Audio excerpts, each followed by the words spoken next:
Drivers, start your engines!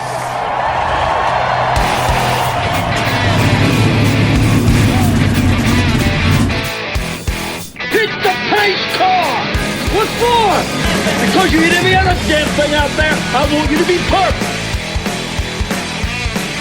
When I'm driving, I got a guy on the radio who talks to me. You see him, but he talks to me.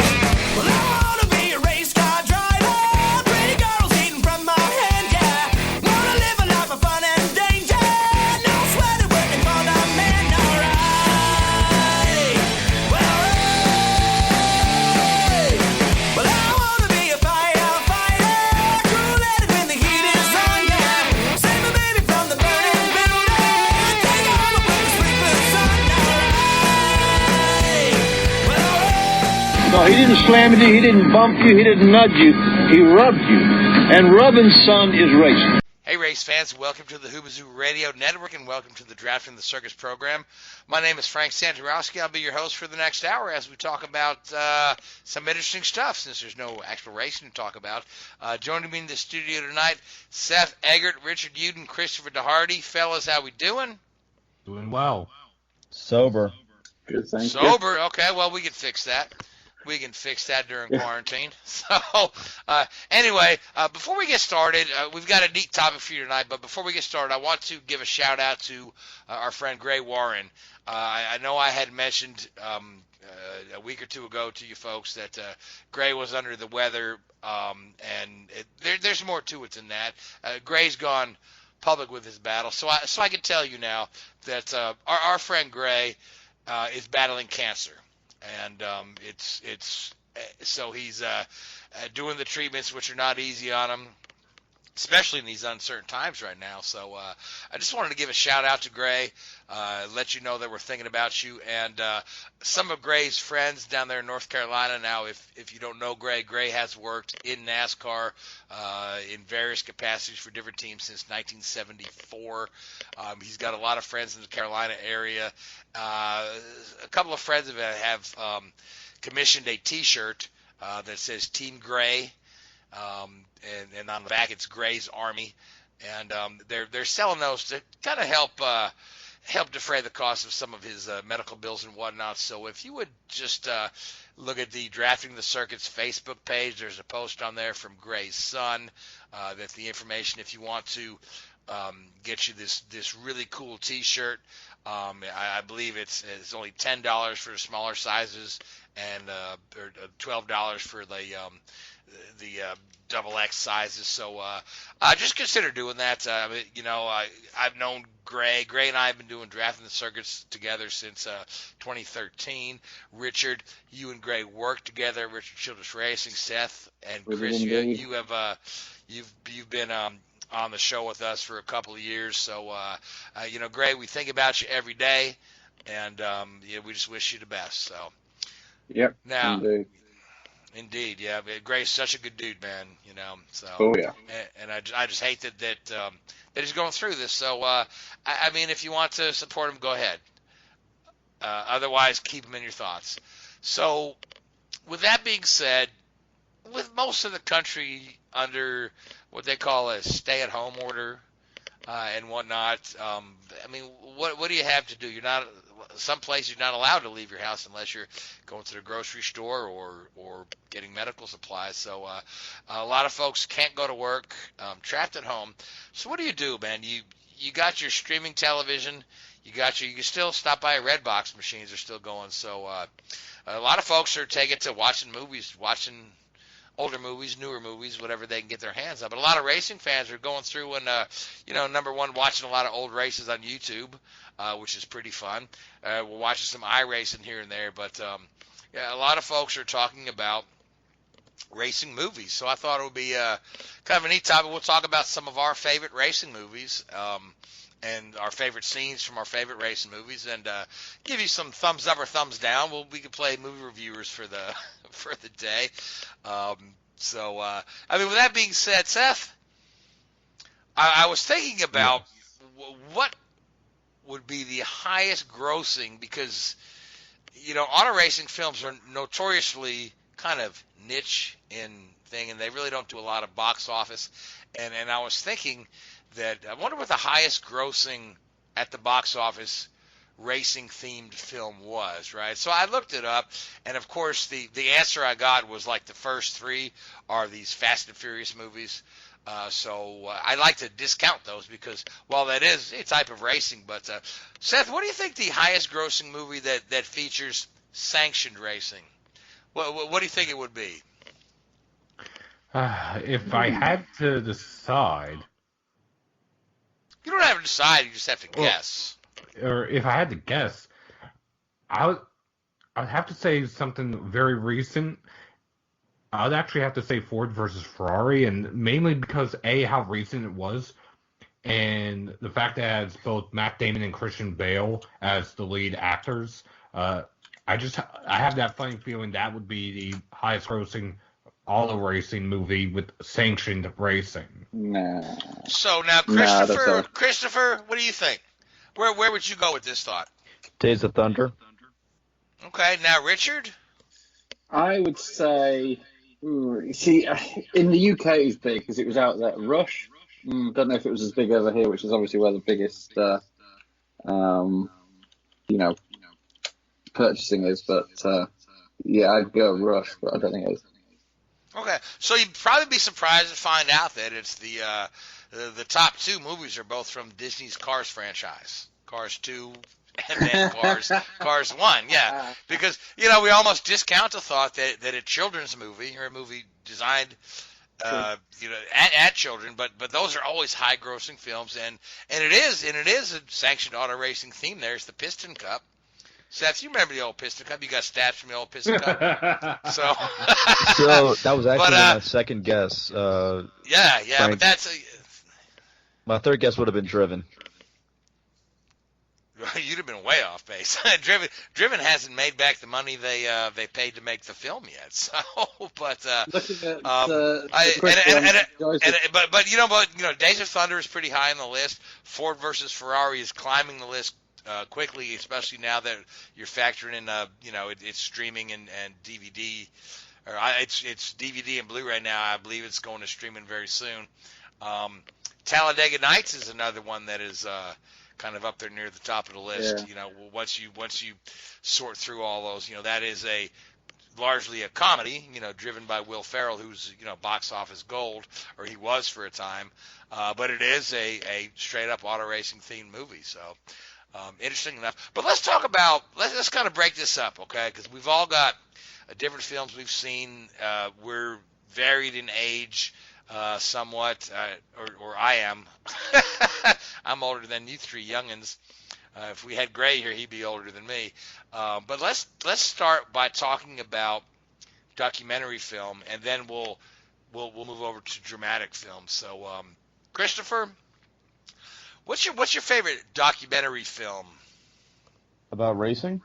About racing, yeah. I know there's a lot of good ones we could talk about, but just throw one out and then let's break it down. I'm actually gonna throw out two because there's two that I love that I can't pick between, and it's Uppity, the Willie T. Rib story, and then Tim Richmond, To the Limit. Okay, now Uppity, I just watched that recently. We had Willie T. on our show last year to talk about the film. But what were your thoughts on Uppity? I mean, what really just kind of grabbed you? This is really well made. Well, there were a couple of things that grabbed me. First of all, the Trans Am stories through the 80s were fantastic. I was expecting the 91 story to be told a lot at the end. I didn't know that was going to be technically the end of the story, because I thought they were going to focus more on some other stuff he did after that. But I thought that it was well done. There were a couple of things that I could nitpick from the movie, but overall I thought it was really well done, and I liked it a lot. The one thing I wish they would have added was in the Q&A afterwards, someone asked Willie T. Ribbs if his grandfather ever watched him race, and he did once at Sonoma in 1985. Willie won that race, and then his grandfather asked him how much money he made. He told him, and he said, "Keep racing." Keep racing, yeah. Good stuff. Yeah, so Seth, you have a chance to see Uppity? I have not as of yet. Richard? Good.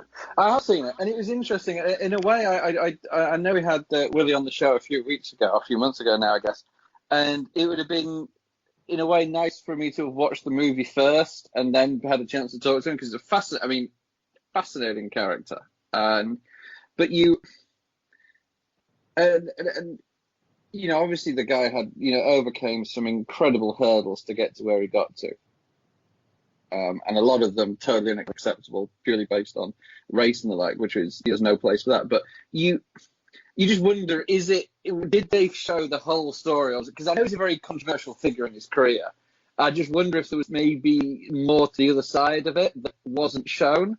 And that would have been interesting to have, maybe have a little bit better understanding of maybe if there was, talking to like David Hobbs and some of those guys to see how their side of the story, because obviously the movie was very much in his favor naturally.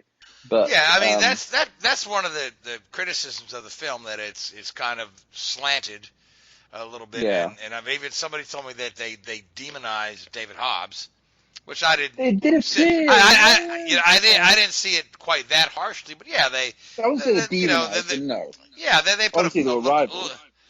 Obviously they were rivals, yeah, but I mean, when we're talking about documentary film, I mean, the Senna film, they didn't demonize Prost as much as they did Hobbs in this one, But no. I mean, at the end of the day, my big takeaway from the film was I did not realize how close Willie T was to running in Formula One. No, that was amazing. No, I didn't. I mean, I was acutely aware that he had a test, and him and Bernie were kind of tight when Bernie was running Brad, but I didn't realize that he was that close to actually, being the next American. I believe so, yeah. But I didn't realize he was that close to being the next American Formula One at the time. So that was very interesting for me. And Willie's a very interesting person. We had him on the show last year, and it was we could have serialized it, couldn't we? I mean, it was... yeah. Now, but yeah, Uppity is available on Netflix, so man, I highly recommend it if you haven't seen it while you're quarantined. Give it a look. I mean, this is again history making. The first African American driver to qualify for the Indy 500, and that happened in 1991. And it's almost mind boggling when you think how other sports were integrated so much earlier that it took that long for an African American driver to make the Indy 500. And then there's only been one other since, being George Mack during the IRL days. So we've still got a ways to go with diversity in racing, and I think Uppity does a great job telling that story. Now, Chris, the other one you mentioned was Tim Richmond.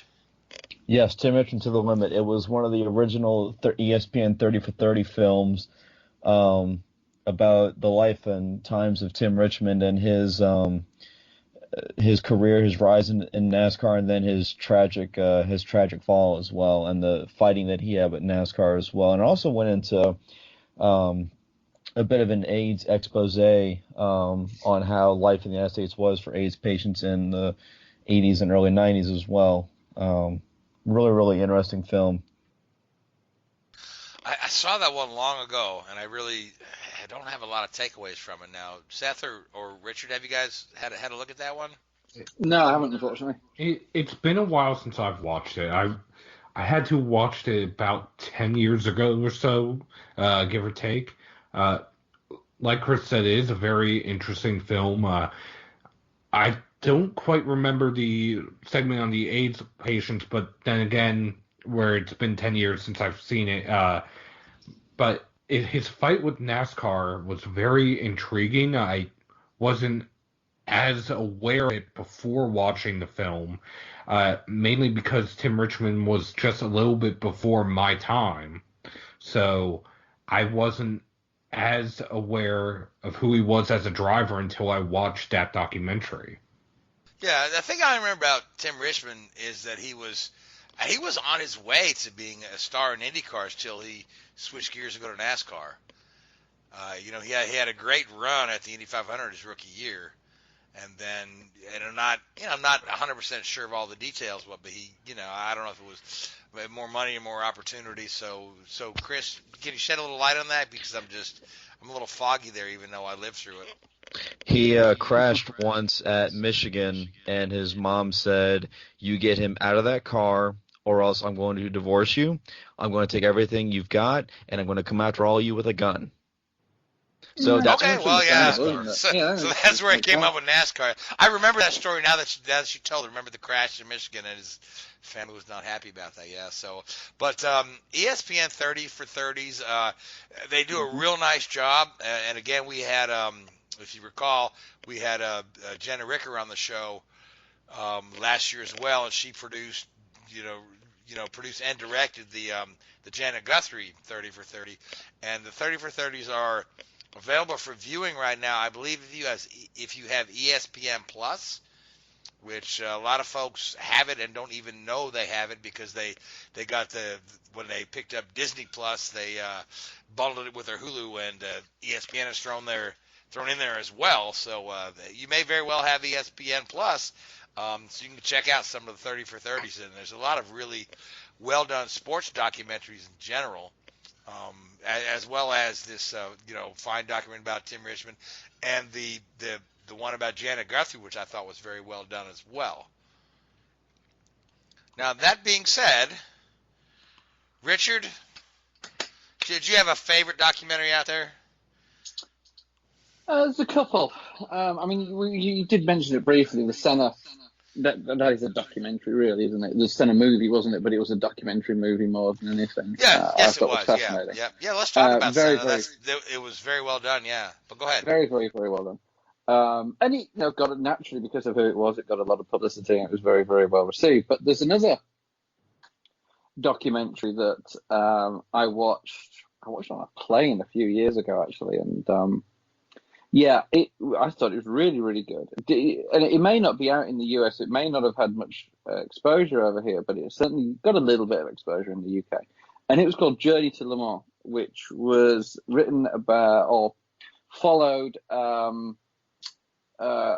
team called Yota. I'm not quite sure how you pronounce it. Yota Sport in the bid. Youden, yeah. So they're LMP. They weren't LMP1, so probably LMP2. LMP2, of around about 2013, 12, 13, 14-ish, around about then. But it was just like a fly on the wall documentary, really, sort of thing, and it covered it, and I thought it was fascinating. It really was. There's the team's owned by a wealthy businessman who's also a driver, and pretty tidy driver as well, and. I don't know if it's on Amazon or Netflix or Hulu or any of these little obscure, because I know that they pick up a lot of these obscure little documentary style movies. But if anybody can find it, it's a pretty good little good watch for a couple of hours. I saw it on Netflix a few years ago. It was a good one. Yeah, it's interesting. It's interesting to see how many new documentaries are coming out in racing, because there's the Juan Fangio one just hit Netflix not that long ago. And I watched that. The larger part of the film was in Spanish and its subtitles, and I have a hard time watching a subtitled film because I'm trying to read the subtitles and I miss the action on the screen. But I thought that was particularly well done. And of course the other documentary, there's a couple. The Shelby one is out there on Netflix. Carol Shelby was very good, and the 24-Hour Wars, which is all kind of based around the Ford versus Ferrari thing, because they inevitably, when there's a dramatic film making some money, the documentaries come out. Just like when Rush was released, the Hunt versus Lauda documentary came out, and then the film that was entitled One. Remember that? Did you see that film called One? Yeah, it was about safety in motorsports. That was actually also really well done too. Right, but it had a big segment on the whole Hunt and Lauda thing as well. Those were all really good must-watch movies if you enjoy racing documentaries.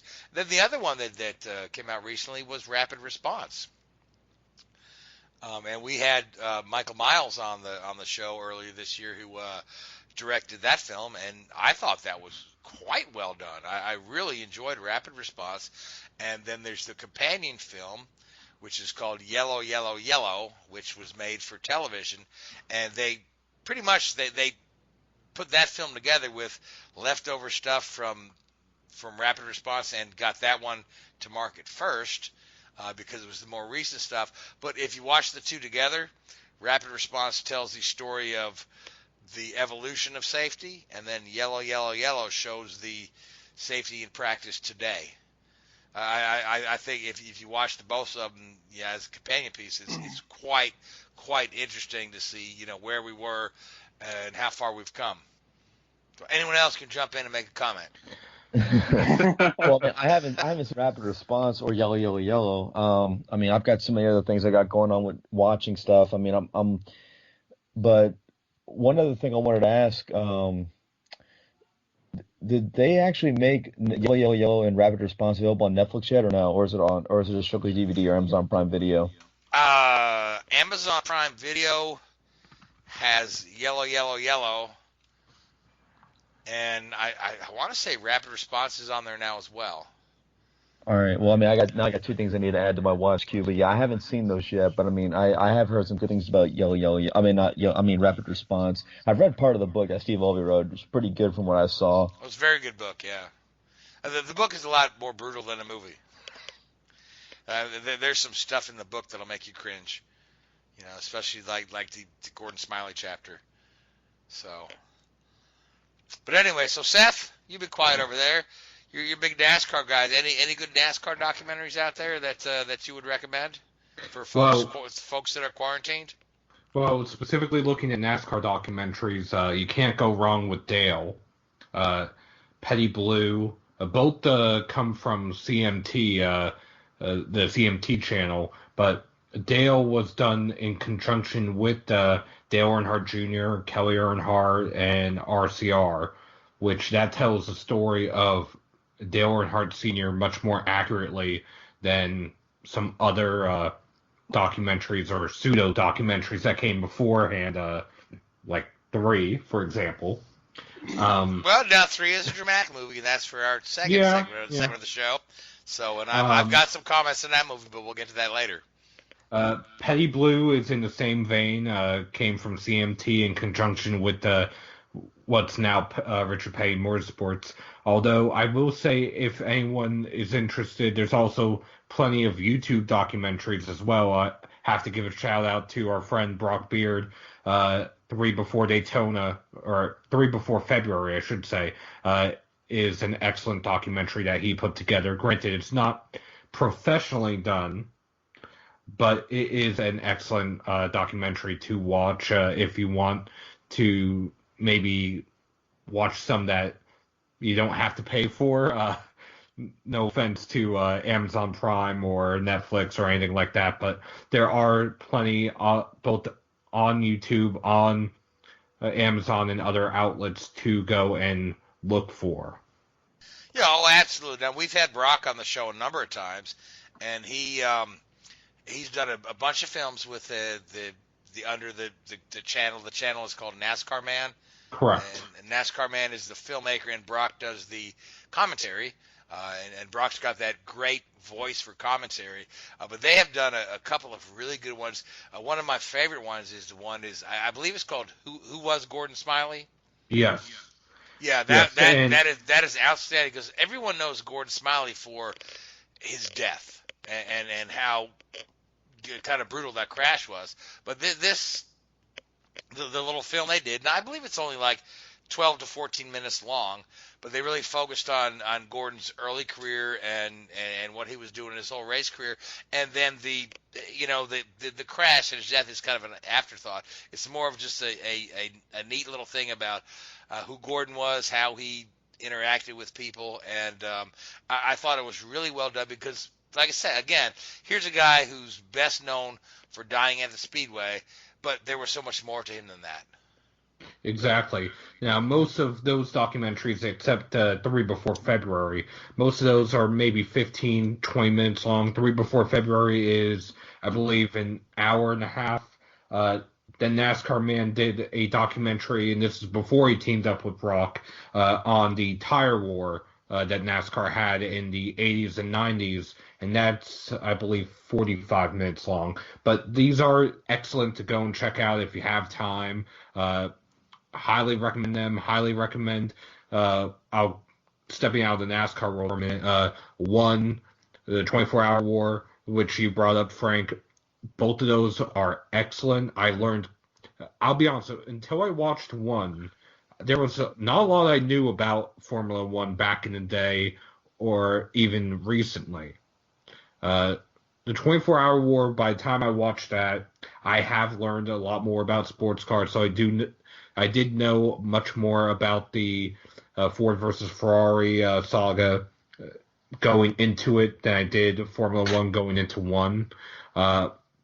Both movies, I'll be honest, I have them in my queue right now to go and rewatch them during this quarantine, just because how much I do like those two movies. Yeah, those are two good ones. Now, some of my favorite documentaries are, I've got this one that I keep going back to, and it was filmed during the 1973 Formula One season. And it was originally released in 74, and then it was re-released in 78, and then it was retitled somewhere in between. So this film, it's under three different titles. The original title of the film, I believe, was One by One, and then it was retitled as the Grand Prix Drivers, and then it was on the 78 re-release, it was titled The Quick and the Dead. But this film was filmed during the 1973 Formula One season. It's got a lot of really neat visuals of the cars during that era, and a lot of really just neat interviews with the drivers and candid interviews with the drivers, where we're not, set up in a thing. We're just sitting talking over a cocktail, or there's a scene in there where Francois Sievert is, putting on his 2 layers of Nomex and kind of describing that, and it's just really neat. And it's narrated by Stacy Keach, and it's always been one of my favorites. But I got a funny story to tell you about it. So when they re-released it in 77 or 78, I was about 12 years old, and they had it on HBO. And back then HBO only had like 10 movies at a time, so they would play the same couple things over and over again, right? So I probably watched this film like 20 times. Because every time it was on, I watched it again because it was so good. All the racing stuff was so good. But there's this scene in there with Sievert, Francois Sievert, walking along a beach in Paris, which is a topless beach, right? So I'm sitting in the house watching this movie, and of course there's this scene where he's walking through the beach, and there's all these topless women. And wouldn't you know, that's the moment my mother walks into the room and says, "What are you watching?" I'm like, "It's a racing movie, I swear." So, but that's the one scene my mom saw in the movie. I've got all these topless women on the screen here, and I'm like, "This is a racing movie." But anyway, so oddly enough, as their Sievert is one of the guys they followed through the whole film, right? And he died during that season. So this film captures the emotions of the folks that were close to him kind of immediately afterwards. And it's really, to watch it today, for being a film that's, made back in the early 70s, it still holds up as a solid documentary piece. There's a couple other old ones I like. There's the Weekend of a Champion that was done by Roman Polanski, and where he follows Jackie Stewart. Another one of my favorite documentaries is The Racing Life of Paul Newman, which is now Chris, you've seen that one, right? I might have seen part of it. I don't think I remember seeing the whole thing. Okay, well, it's another very, very well done documentary, and it's like, especially, it's like, I grew up, watching Newman race sports cars, and then, starting an IndyCar team and whatnot. But now you've got a younger generation. Newman passed away in 2008, I believe, and Newman Haas is just a mere memory for all of us kart fans. But Paul was a big deal. He really was, and this whole thing about his passion for racing. I mean, there was a time he was nominated for an Oscar and skipped the award ceremony to go race somewhere. So that's another really good documentary that I really enjoy. And then some of and again, like we've talked about some of these recent ones are just spot on and very well done. So. Guys, any other films we didn't mention documentary-wise? Because I know there are many. If you want to go with made-for-TV documentaries, I would highly recommend One Hot Night, which is about the 1992 Winston and running it underneath the lights. I would also recommend, there was one documentary that was done, I forget the exact name of it, but it was about the 1979 Daytona 500 and it being brought to television for the first time and talking about it from that perspective. And if you're looking for made-for-YouTube stuff, there was a documentary series that a guy called Empty Box made. It was he's a sim racer, does like a lot of like iRacing, Project Cars kind of stuff. He did, I think, a 7 or 8 part series about the open wheel split, and starting with 1978, 79, with the USAC split, and then moving on to the 80s, 90s, and then to reunification. Really well done stuff. I did see that whole thing about the split. Yeah, that is really well done. Yeah. Another one that I'll bring up, Madness on Wheels, Rallying's Craziest Years. It's all on the Group B rally cars from the 1980s. It's a 1-hour documentary. Watching it, I think 2 or 3 years. It is a very interesting movie because, again, rally car isn't that big in the U.S., but the story that is told, how it was just almost like the F1 of rally car, and how crazy it was. It's an interesting watch, to say the least. Yeah, I think I have seen it. I mean, because in Europe, especially in the UK, rallying is massive. And actually, I think the Rally of Great Britain has more spectators than the British Grand Prix. And I think the Rally of Great Britain is like in the top 5 most attended sporting events in the world or something every year. It's crazy how many people go. And I think I've been to the World Rally more than I have been to the British Grand Prix. It's so much fun. But, you look at and also there is that sort of, especially in the UK, there's that tragedy sort of aspect to it, with losing guys like Colin McRae and Richard Burns, like that, who are just, raw talent. And to lose both of them relatively young, I think, it's a shame that it's not more noted in the US. I mean, I know there is a US rally sort of series, but it is a shame there's not more of it over here because it's so good. Yeah, and those guys are crazy. Another documentary film I wanted to bring up was done by ESPN, but it was not a 30 for 30, but it was Wendell Scott. I think it was called Wendell Scott: A Racing Life. Yes. That one is really well done. They talked to Wendell's sons and daughters and family members and folks he competed against, and they really did a really nice job with that. I mean, Wendell Scott's always been, for me, a bit of a racing hero, because we'll get into this in the dramatic section of the film, because I really loved the movie Grease Lightning as a kid, even though there's nothing historically accurate in the film. But when I was a freshman in college, I went to college at Eggert College in Danville, Virginia, and I was studying journalism, and one of our assignments was to find a story of local interest. And I'm like, well, as I recall from that Grease Lightning movie, that Wendell Scott is from Danville, Virginia. I wonder if he still lives here. And we found him, and me and my buddy were, after a couple of phone calls back and forth, invited out to his garage. He had a garage at the time, and interviewed him for the school paper. And so I got to meet the guy just a couple. It was 86 when I was a freshman in college, and I believe he passed away in 1990. So, but it's always kind of stuck with me that. And just to see the nice job that ESPN did with this film was just, I really liked it. So, any more documentaries you want to throw out there before we talk about dramatic films? I'm all out. I'm good. Let's do it. I'm sure I'll think of one 5 minutes later. But so talking about just like dramatic films, right?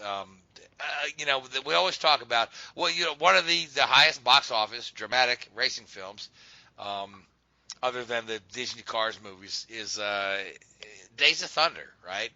And I've watched Days of Thunder recently. Obviously, you folks that listen to us week in and week out, we've got quotes from Days of Thunder in our intro song. But this movie still stands up as a good film, even though it's a pariah in Hollywood. Seth, you've seen Days of Thunder probably several times, right? Yes. I mean, Yes. it just. What are some of your favorite bits out of Days of Thunder? Honestly, I would have to go with the realistic racing moments, because there are some that are not realistic. But the scenes that they do portray racing in when it's realistic in the movie, they're not going to put in high gear on the last lap. If they've been waiting that long, they're having issues. But That's just like a Hollywood thing, right? I know. Where you see the guy in an oval track race, and then he shifts the gear. He says, "I'm gonna drop the hammer." I mean, you see the same thing in Talladega Nights. You don't shift on an oval. But talk about documentary. You do at Pocono. Should have talked about. Okay, well, Pocono's a triangle, not an oval. Find a Pocono scene in Days of Thunder. When Cole Trickle actually passed on the outside to win, that was actually at Pocono in real life. In the film, it was at Darlington. I win. Really? Yeah, that was when Tim Richmond won. I think it was like 86 he did that. Okay, I thought you were telling me they filmed it at Pocono. No, that literally happened that happened in real life at Pocono. In the movie, it happened at Darlington. Oh, okay. Yeah, I know that Cole Trickle. So the movie is Cole Trickle is loosely based on Tim Richmond. Yeah, I have heard that. Yeah. So anyway, my favorite scene from Days of Thunder is one I can't really tell you the whole quote, but it has to do with when they get in a little trouble there in the pits and whatnot, and then Randy Quaid, who plays the team owner, he says, "Guys, I'm out there trying to get us a sponsor, shaking hands and kissing babies, and we end up looking like a monkey bleeping a football." But anyway, in my mind, that film still holds up as just an entertaining movie to watch. Now, the problem with a dramatic racing film is that folks that could just enjoy a good film enjoy it. Racing fans will tear it apart. They will tear apart every inaccuracy, and to your point, now we'll bring up that film 3, the Dale Earnhardt story, where Barry ain't going back to the mill. Ain't going back. Yeah, Barry Pepper plays Dale Earnhardt, and oh God, what's his name? J.K. Simmons plays Ralph Earnhardt. I enjoyed the film, but race fans tore it apart. They said, like, why you got Dale driving a Chevrolet during this season because he was driving an Oldsmobile? I'm like, yeah, they probably didn't put that much research into it, but hey, but Seth, what did you think about 3? Did you like it, dislike it?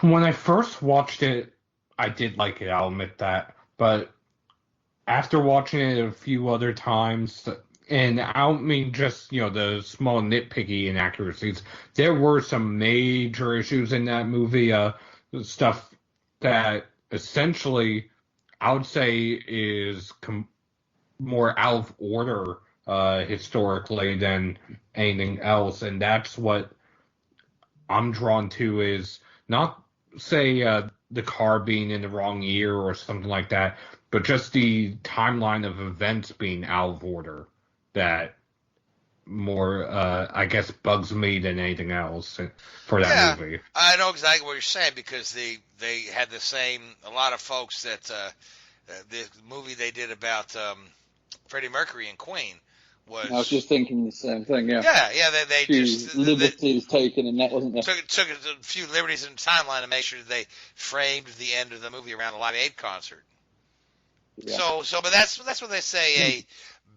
Based on a true story. License, I mean, that's the difference between a true story and based on a true story, So, but to the point, the Wendell Scott movie, the one that starred Richard Pryor, Grease Lighting, one of my favorite movies of all time. It is so entertaining. It's so fun to watch. The music by Richie Havens, the theme song is so enjoyable.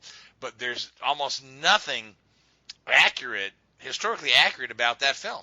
All the other race car drivers are compilation characters. I mean, there was no driver named Bo Wells who won the Daytona 500, but he was a compilation character of Buck Baker and Richard Petty and other people that Wendell competed against in real life. But as just a dramatic film that's fun to watch, it holds up. But if you want to start nitpicking the history of it, there's nothing. That whole scene at the end of the race where Wendell gets injured and comes back for the Grand National, and Pee Wee shows up with the tires. That's one of my favorite movie lines too. Pee Wee shows up. Pee Wee is played by Cleavon Little. He says, "Look what I got here, fellas. Genuine Firestone tires. Don't ask me how I got them. Don't ask me where I got them. But suffice to say, somebody not gonna be racing this Saturday." And none of that he never had a comeback after that crash at Talladega, and he certainly didn't win the Grand National with 3 lug nuts missing. But it was a good Hollywood moment. Now, speaking of more accurate dramatic films that are based on true stories, Driven. we're gonna get to Driven, but I wanted to talk about Rush because we're talking about films based on a true story right now. So Rush, I thought, was very well done and very accurate. The Formula One stuff, anyway. Although the whole Formula 2 and Formula 3 stuff early in the movie, a lot of that was made up. Yeah. That whole Crystal Palace race didn't really go down that way. Yeah. But it's good for movies. Formula One stuff was good, wasn't it? The Formula One stuff was really good. It was really kind of true to what happened. So, now, Richard, what were your thoughts about Rush? I love that. I thought it was great because it's one of those movies that because of the actors that were involved, it drew people into racing in the same way that Ford versus Ferrari has done, recently. But the thing that really struck a chord with me, I guess, is, and you don't often see this in a lot of rivalries in sport. Typical rivalries in sport, the two protagonists will hate each other. But, Lauder and Hunt didn't hate each other. They had this really weird friendship that was born out of respect and admiration. And there was that, at the end of the movie, there was that little soundbite with Niki Lauda, wasn't there? I can't remember. Where Nicky's I can't remember. at the airport. Yeah, one of the only few. Yeah, he's only one of the very few rivals that I respected, and is the only rival I admired. He was one of the few I called a friend, and he was the only one I admired, or something along those lines. Because he was this typical Austro-German sort of precision, scientist, sort of like the professor before Alan Prost was around. And Hunt was this sort of playboy, charismatic, flying by the seat of his pants, womanizing, and all this sort of stuff. And there was one quote that I remember from James, and this was James, that he was brilliant. Somebody asked him, what was the soonest before a race that you had sex? And he said, "Does a pit stop count?" And of course, that's it was hilarious, all cheap, but that was typical James Hunt sort of, and Lauda was exact opposite.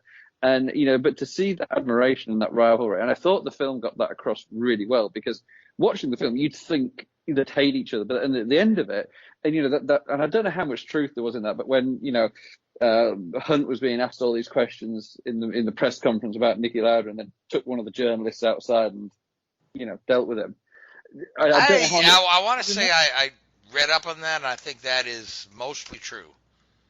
I think they did have a bit of an altercation. I don't think he punched him, but I think he got him up against the wall, didn't they? I think. Yeah, something. It's like exactly it's like mostly true. Yeah. So, but a lot of the racing stuff was true to form. You know, the accident, they did a nice job recreating the accident. And the thing I liked about Rush the best was that they had the cars they used were genuine 1976 Formula One cars that have been owned by collectors, and a lot of I mean, if you read the credits in the movie, you just say like there's a guy credited as Mario Andretti and a guy credited as Patrick Depailler. You never see these characters in the movie, but those were the guys that owned these cars that were driving them in the scenes. So, and I think at one point actually James Hunt's son drives one of the cars, doesn't he? I'm not sure. I believe so, yeah. Driven.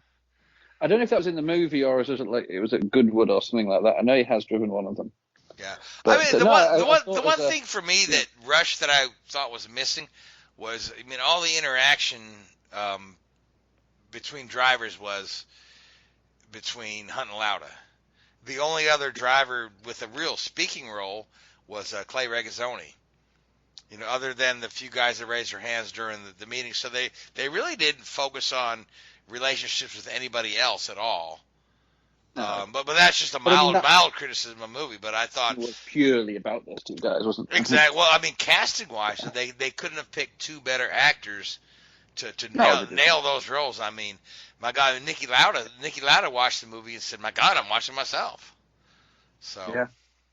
Now, something I do want to bring up real quick, and that's because this conversation has reminded me of it, how their on-track rivalry made it look like they hated each other, in a sense, almost mirrors Dale Earnhardt and Jeff Gordon, and there's actually a documentary on that last year. I wish I thought of this earlier during the documentary segment, but Fox actually made a documentary called Unrivaled, which goes into how Gordon and Earnhardt were actually friends and business partners away from the track compared to the rivals that race fans have portrayed them as.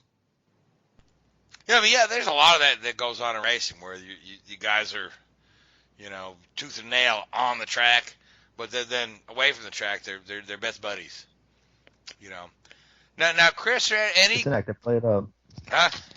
I say it's an act. They kind of play it up a little bit. Yeah. So now, Chris, you mentioned Driven, which I know is your favorite movie. I know you pop it in your DVR like, you know, once a month. So let's talk about Driven. One of the more monumental failures when it comes to box office. But there are aspects of this film that I like, and there are aspects of this film that are complete garbage. But what's your overall thought of? Did you see Driven in the theaters when it came out, or were you too young? I did see it in the theaters. I was actually 12 years old at the time. Yeah, I was older than you, but I was so much anticipating this. So, but I let you tell your story. So, fun fact about Driven, a lot of people may not remember this. It came out the same week that CART had that aborted race in Texas. Yes, it did. You're absolutely right. I was saying, how many people actually remember that? I'll be honest, I didn't. I saw it in theaters, but I did not know that. Yeah, it was kind of overshadowed by the unmitigated disaster that was the Texas IndyCar race. CART had a massive PR disaster on their hands there, and was that when it was too fast or something? Yeah, it was the cars were literally too fast. The drivers were backing out. Yes, absolutely correct. Excellent. Yeah. All right, but not ideal. But getting to the film itself. Sorry. Yeah, sorry. This film was much like that Texas kart race. It was an unmitigated disaster. And Paul Page, on his Dinner with Racers episode, actually talked about how much worse the film actually was before they did the final edit. And the thing that Paul said in his episode that really always strikes well with me was that he stayed around to the very end of the movie and was relieved when his name was not in credits. Yeah. Oh, and one thing that always that jumps out at me at Driven is they spelled Michael Andretti wrong in the credits. They spelled yeah. If you go watch your DVD and Driven. You're going to watch it all the way through. No, just watch. No, just fast forward to the end credits. They spelled Michael wrong. Instead of Michael, they switched the A and the E in Michael, which I'm like, golly, you know what I mean? So, but anyway, but yeah, Driven was. There are actually a few scenes in there I like. The opening race sequence that was filmed in Chicago. Some of those race scenes are really good. But all the crashes are way over the top, and the whole the whole storyline with this. Oh, let me pick up the quarters trick. It's fucking stupid. Oh God, did I curse? I did. Yeah, you did. Yes, I did. It was justified, though. It was justified. It was justified, yeah. But yeah, Driven, I had such high hopes. You know, now Stallone initially wanted to make this a Formula One movie, and he was trying to follow the Formula One circuit, and then he realized it'd be more cost effective for him to follow the kart thing. So that's why you got weird storyline, in there, like they're racing in Germany. That was written into the original script. Of course, kart wasn't racing in Germany at the time, but they did in Driven. 2001. Yeah, which was after Driven came out. Loudon's Ring. Yeah. Yeah, but they weren't racing at the Nürburgring or wherever they were supposed to be, where the guy flies off into the river and there's no safety team and the two other drivers have to stop, pull him out. I don't know. Driven's a bit of a train wreck. People like to call it drivel. But there's better movies out there. So, Seth, name a better movie than Driven. Ford versus Ferrari. All right. Now, you know what? I'll be honest with you. I have not yet to see this. I've not seen it yet. So, if you guys have seen it, go ahead and talk us through. Sorry, I just popped the blood vessel hearing that. All right. Seth, talk about Ford versus Ferrari for a bit, and you guys discuss a little bit. Honestly, there are some inaccuracies in the movie. And I don't mean just the racing scenes. I mean general scenes that take place in the movie, but again, creative licensing. But it does accurately tell the story to the point of the wanting of why Ford wanted to beat Ferrari and how they got to that point. Granted, there's some lack of explanation as to why Ken Miles didn't actually win that race. There was not a staged victory. They did some of the Daytona scenes at Auto Club Speedway. But honestly, and also Riverside didn't exist anymore, so they filmed that at a different track altogether. But there are a number of scenes that do tell essentially the story of American ingenuity and why Ford versus Ferrari actually became a thing. I did like how they started with the 1959 race. And that was actually the one part of the movie that I missed. I was on my way to the theater, actually, and I made it right before the Riverside race. So I actually saw the very beginning of the movie for the first time at my apartment. So I was really, really pleased that they started with that part of the movie, or that they started with that race as part of the movie, too, because that's kind of like a backstory. Yeah, and I want to say the Riverside scenes were filmed at Utah Motorsports Park. That sounds about right. I think, yeah. Or Motorsports Complex. I'm not entirely sure the name of the track, but I know it was filmed here in the States, and they went to a track that was somewhat similar in background. But Richard, what are your thoughts on Ford versus Ferrari?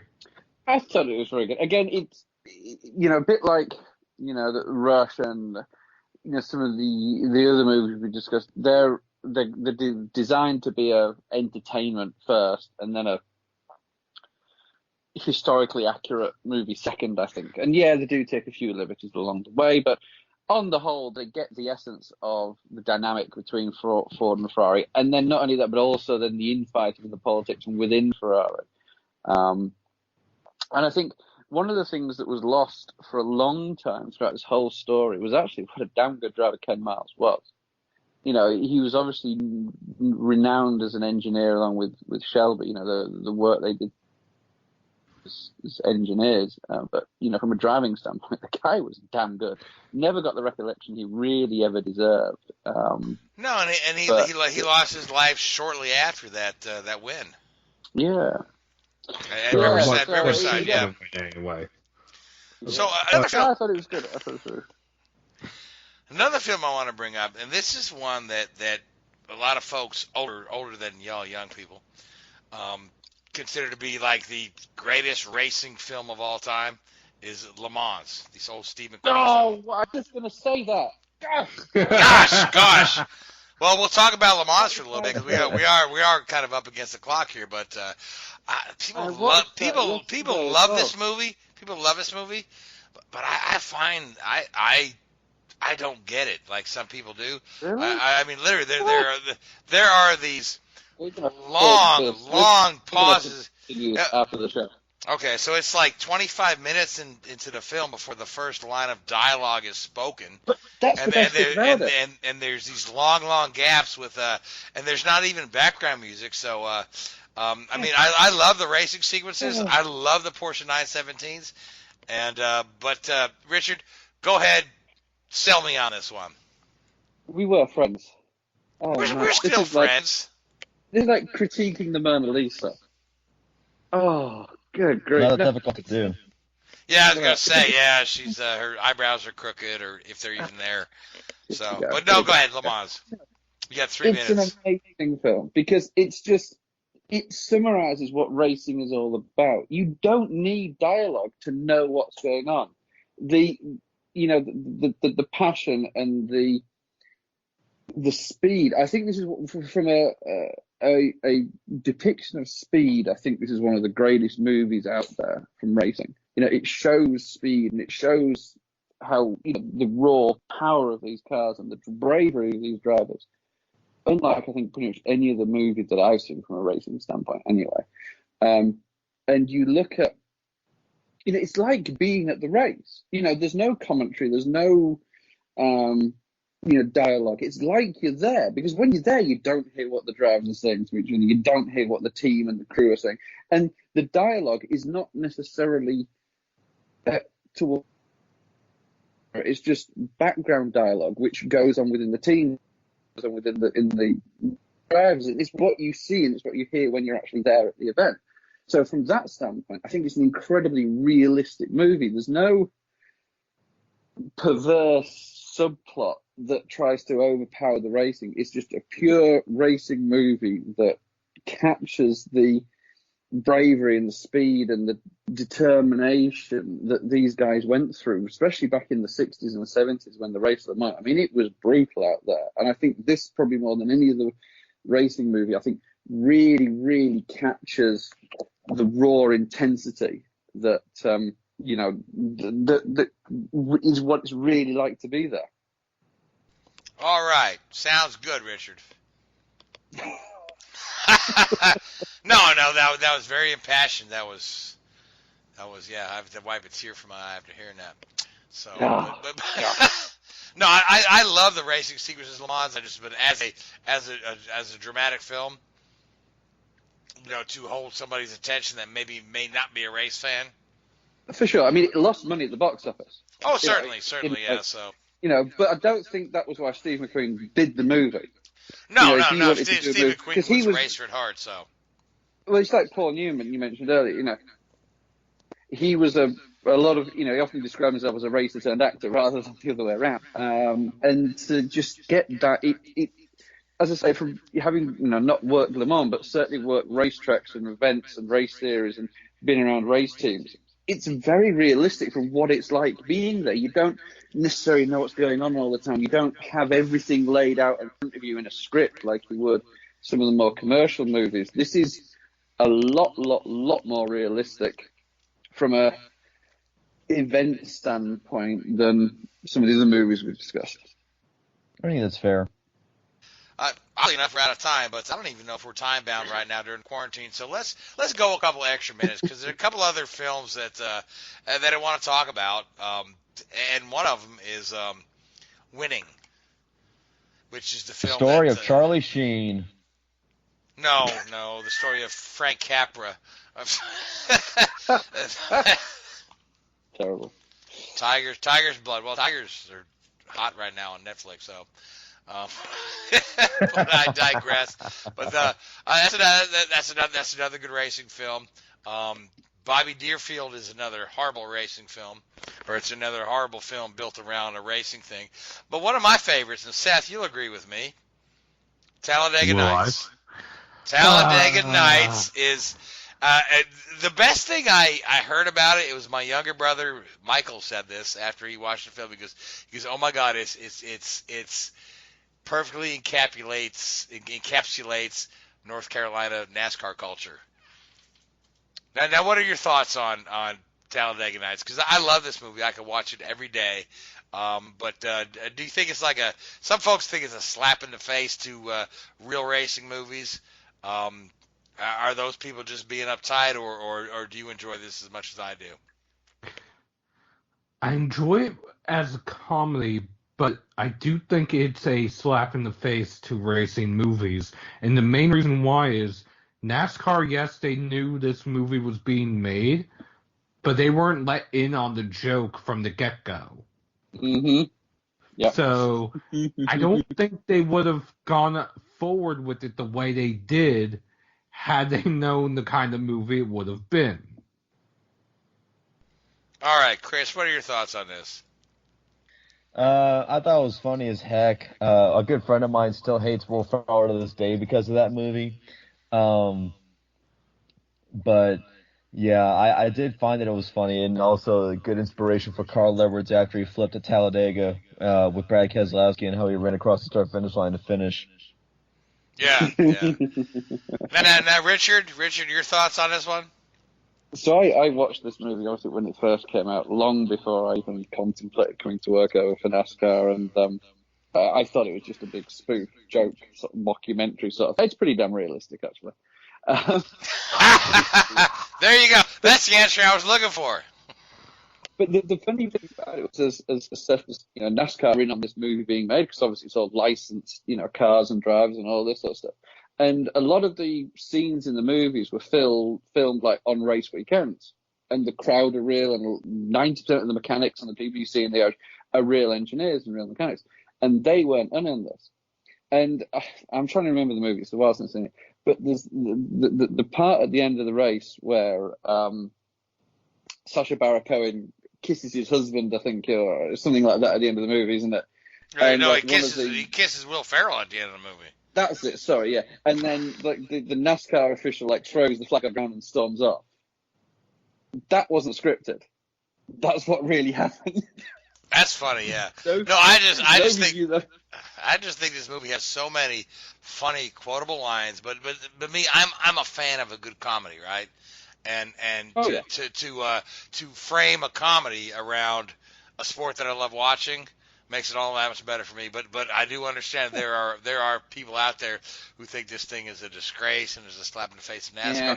I'm like, hey, you know what? At the end of the day, if you can't laugh, what do you have? What do you have if you can't laugh? At the end of the day, NASCAR has got far bigger problems than that movie if they worry about why people laugh at them. Yeah, that's true. So anyway, we are against our time limit. Anybody else want to throw out one or two more movies so we don't go too far over? Horse racing, Seabiscuit. Hey, that's only 1 horsepower. A good movie. It's not a racing movie. It's got some fantastic driving and chase scenes in. Is Ronin. Late 90s, Robert De Niro, Sean Bean. Oh yeah, really good movie. I remember that. Really good movie. So that was directed by John Frankenheimer, who also did Grand Prix, which nobody really mentioned. Oh my gosh, Grand Prix is another. Yeah, Grand Prix kind of set the standard for in-car cameras or on-car cameras. Yeah. And that was all done by John. I think it was John Frankenheimer, wasn't it? I think that's the guy that directed it. He did Ronin. I think it was one of his last movies. Yeah. And again, it still has the, apart from in a couple of the scenes, they put this fake tire smoke and stuff. It's so bad. Just don't even try and do that. Almost ruined it. But there's like Audi Quattros or whatever they are driving around Paris. Oof, yeah, pretty cool. All right, so quickly, since you mentioned Grand Prix, there's one thing that bugs me about Grand Prix and the movie Rush. There's a whole scene where the driver is talking to the young lady looking at the car, and they have the whole thing. It's like, and it goes like, well, it's just kind of just like a coffin on wheels. You know, Back then, they basically were. Okay, no. My point is, the filmmakers of Rush lifted the entire scene where James Hunt is showing the car to his wife-to-be. The dialogue is almost spot on, word for word, with just a few little changes here and there.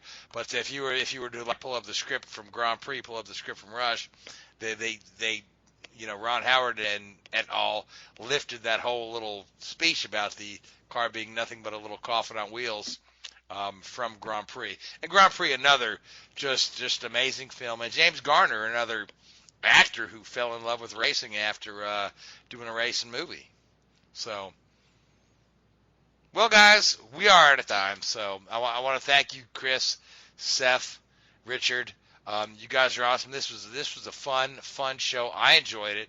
I hope you enjoyed it. I hope you folks that listened to us enjoyed it.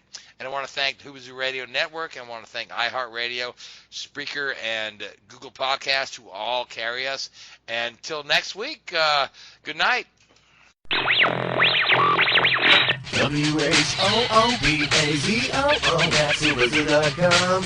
Enter website, enter website, enter website, enter website.